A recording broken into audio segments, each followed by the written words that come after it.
आज असं छान आवरून आम्ही तिघेही निघालोय इरू दीदीच्या बड्डेला. आम्ही जाईपर्यंत बड्डेची पूर्ण तयारी तर झालीच होती, पण तिचे सगळे फ्रेंड्स आले होते. खूप दंगा घातला होता पोरांनी. मग मी, शर्वीने आणि बाकी सगळ्यांनी इराचं औक्षण करून घेतलं. प्रथेप्रमाणे केक कट करून छान सेलिब्रेशन झालं. बड्डे आहे तर मग पार्टी तर बनतीये ना. मग काय बच्चे कंपनीची पार्टी सुरू झाली. इकडे आमच्या मॅडमचं दुसरं फेवरेट काम सुरू होतं. ते म्हणजे बलून्स फोडणं. पहिलं म्हणजे केक खाणं असतं.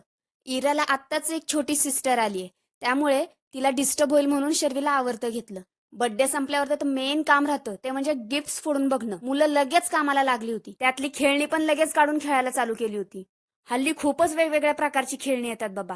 काही काही तर आपल्यालाच समजत नाहीत. मग नंतर शर्वीला बोर झालं, तिने आपली गाडी काढली आणि खेळायला चालू केलं. इकडे आम्ही मस्त गप्पा मारत बसलो होतो. तसं आम्ही बऱ्याच दिवसांनी भेटलो होतो. शर्वीचे पप्पा आणि हे बाकीचे सगळेच कॉलेज फ्रेंड्स आहेत. आता आमच्या सगळ्यांचीच छान बॉन्डिंग झाली आहे म्हणा. सेलिब्रेशन तर मस्तच झालं होतं. आता चला घरी निघू म्हणत होतो, तर पोरं आम्हालाच खाली बसवत होती. शेवटी नेक्स्ट वीकमध्ये पण परत यायचंय आपल्याला असं म्हटलो, त्यामुळे तरी निघालेत मग. चलो बाय. भेटूयात नेक्स्ट ब्लॉगमध्ये.